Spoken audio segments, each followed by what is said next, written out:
bacaan yang diajarkan oleh Nabi Muhammad SAW kepada Nabi Allah Khidir. Nah ini, sedikit sekalian saya muliakan. Jadi ada waktunya Nabi Muhammad SAW ketemu sama Nabi Allah Khidir alaihissalam. Nabi Khidir ini kabarnya Nabi yang dulu pernah meminum ma'ul haya, pernah meminum air kehidupan, yang siapa yang meminum itu nggak akan mati sampai datangnya hari kiamat, sampai deket hari kiamat baru mati, gitu. Yang meminum air itu di zamannya Nabi Allah Dawud alaihissalam. Wa qatala Dawudu Jaluta, gitu ya. Lagi Nabi Dawud nyari-nyari si Jalut buat dibunuh, gitu kan. Nabi Dawud yang berhasil membunuh dia. Jadi ada seorang nabi dulu yang merupakan seorang raja namanya Dzulqarnain. Oh ini ceritanya panjang ya. Jadi karena panjang saya nggak akan ceritain sekarang. Bisa sampai Isya. Kayak enak men, saya mau sudah lulu, mau sudah nur, mau sudah ya. Kalau sampai Isya sudah ya. Jadi ceritanya teman-teman sekalian, dan Nabi Allah yang jadi seorang raja namanya Dzulqarnain. Dia disebut Dzulqarnain karena punya dua tanduk. Iya, jadi kemana-mana selalu pakai imamah, yaitu untuk menutupi dua tanduknya tersebut. Lah terus teman-teman sekalian, dia kemudian diberitahu sama Allah SWT ada satu musuh namanya Jalut. Siapa yang bisa membunuh Jalut, dia akan menjadi raja yang terbesar, gitu kan? Raja yang terbesar yang bisa menguasai seluruh dunia pada masa tersebut, gitu. Dan di sana juga ada terdapat ma'ul haya, ada air kehidupan. Siapa yang minumnya dia tidak akan meninggal dunia sampai dekat hari kiamat. Teman-teman sekalian, alhasil ketika datang peperangannya, yang berhasil membunuh Jalut adalah Nabi Allah Dawud alaihissalam, yang waktu itu belum jadi sesiapa. Dia adalah seorang tukang kayu. Nabi Dawud itu tukang kayu ya.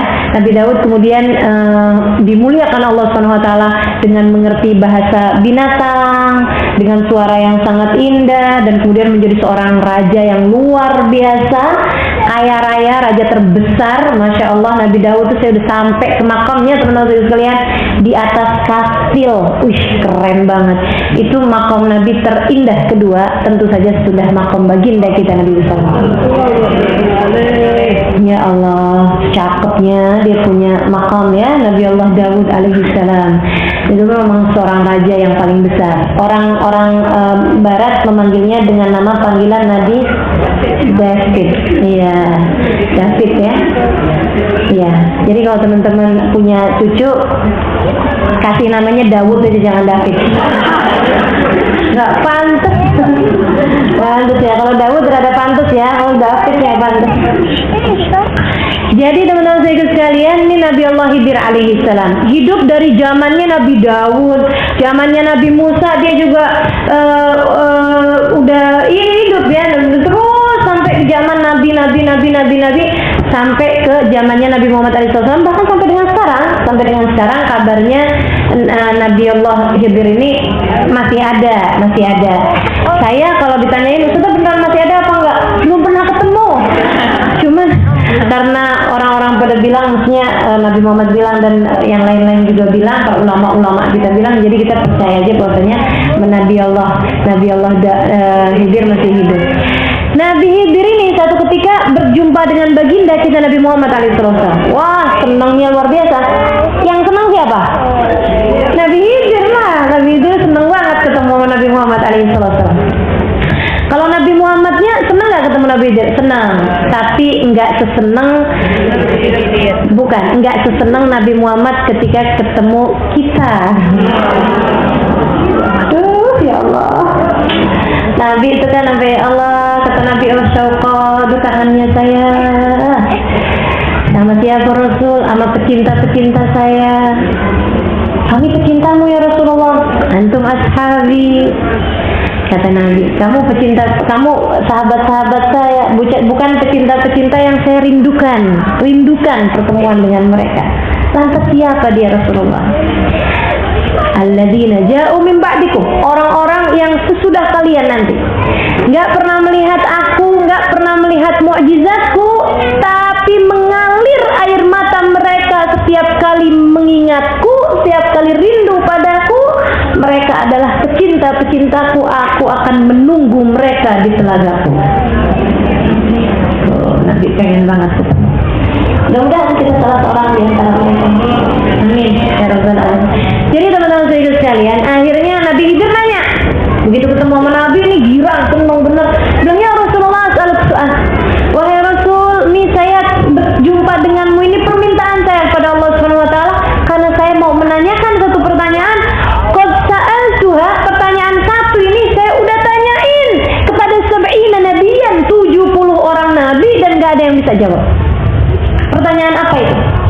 katanya Nabi Allah Khidir, ya Rasulullah, takut iman tercabut sebelum datang kematian.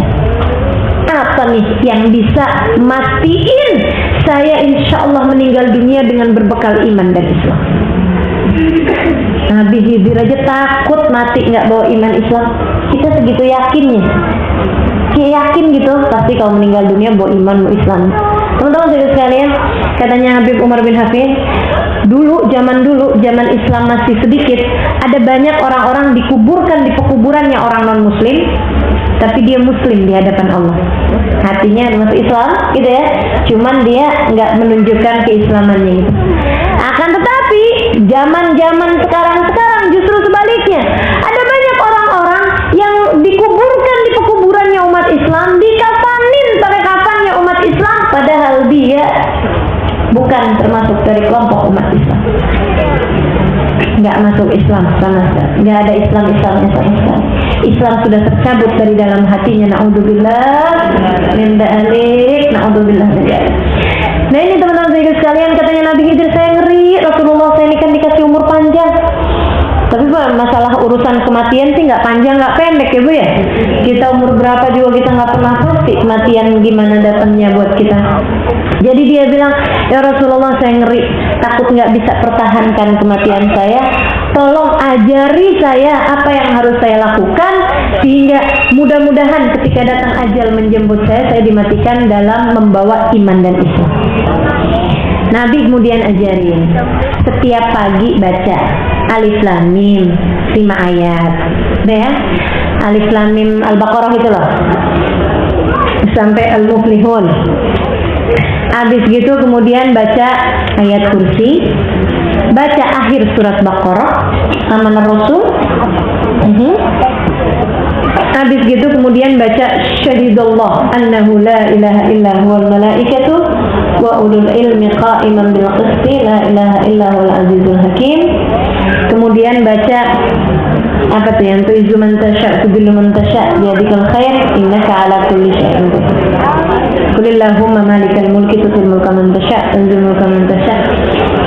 Itu teman-teman sekalian, itu katanya Nabi Muhammad SAW, kalau kamu bacanya setiap pagi, ada di Khulasatul Madad. Pagi itu bacaan ba'dal fajr ya, ba'dal salatil subuh. Habis subuh zikir, habis selesai salat subuh. Bukan zikiran habis selesai sholat benar-benar, habis zikiran sholat udah selesai, nah zikiran sesudah sholat subuh, itu ada tuh bacaannya, semuanya lengkap. Katanya Nabi Muhammad, siapa yang membaca itu setiap harinya, maka ketika datang ajal menjemputnya, dia akan menjadi orang yang dijaminkan keimanannya. Terutama kalau dia sesudah baca syahidallah annahu la ilaha illa huwal malaikatu wal muqayyim bil qisti la azizul hakim, dia nitipin imannya kepada Allah. Gimana caranya nitipin iman kepada Allah? Dia bilang, wa ana asyhadu ala dzalik, wa ana asyhadu an la ilaha illallah wa asyhadullah ala dzalik wa astaghfirullah hadhihi syahadah wa hiya li indallahi wadi'ah as'aluka ifdaha hatta yatawaffani 'alaiha. Gitu ya. Ya Allah, saya juga menyaksikan apa yang disaksikan oleh para malaikat. Apa yang disaksikan malaikat? Syahidallahu annahu la ilaha illa huwa wal malaikatu wa ulul ilmi. Allah menyaksikan tidak ada Tuhan kecuali Dia. Segenap malaikat juga menyaksikan yang sama. Demikian juga dengan orang yang berilmu. Ya Allah, saya nyaksiin juga yang disaksikan sama malaikat dan disaksikan sama orang yang berilmu. Wa usyhidullah ala dzalik. Aku jadikan Engkau ya Allah sebagai saksinya. Saksi bahwa aku bersaksi tidak ada Tuhan kecuali Engkau. Ya Allah, wa astaghfirullah ala dzalik. Ya Allah, aku titipin imanmu ini kepadamu ya Allah. Aku mohon tolong dijagain sampai aku bisa mati dengan berbekal iman tersebut. Kalau datang ajal menjemput kita, Allah bilang, wahai malaikat, pastikan dia tidak meninggal kecuali dengan berbekal iman, karena dia telah menitipkannya padaku. Sungguhnya aku adalah sebaik-baik yang dititipi. Gitu. Jadi jangan pernah lupa tuh, tiap pagi kita baca, Teman-teman sekalian, pastikan kita meninggal dunia dengan berbekal iman. Terus apa lagi kematian yang terbaik? Kematian dalam keadaan mengerjakan taat. Meninggal dalam keadaan sholat, meninggal dalam keadaan zikir, meninggal dalam keadaan baca Quran, meninggal dalam keadaan hadir di majelis taklim. Tapi jangan sekarang-sekarang ya. Ya Allah, meninggalkan saya dalam keadaan hadir majelis taklim, ya Allah. Majelis yang terhalim, serem saya.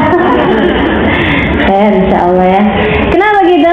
Teman-teman sekalian, orang yang meninggal dunia dalam keadaan menuntut ilmu sama Nabi dikasih jaminan. Apa jaminannya? Kebersamaan. Man mata wa huwa fi talabil ilm mata wa laysa baini wa bainahu illa darajatun nubuwah. Kata Nabi, siapa yang meninggal dunia sedangkan dia dalam keadaan menuntut ilmu, dia akan dibersamakan denganku, tidak ada jarak antaraku dengan dia kecuali kenabian. Ya Allah, seneng barengin sama Nabi Muhammad alaihi wasallam. Nah ini teman-teman sekalian, asal niat belajarnya benar, niat belajarnya baik, kita dalam keadaan menuntut ilmu. Makanya saya kalau ditanyain pekerjaan, menuntut ilmu. Ya kan ya, karena ngajar kan nggak bisa juga kalau nggak sambil menuntut ilmu kan. Nah, teman-teman kan juga semuanya menuntut ilmu. Jadi kalau ditanya di KTP pekerjaan, pelajar, udah tua gitu bu katanya.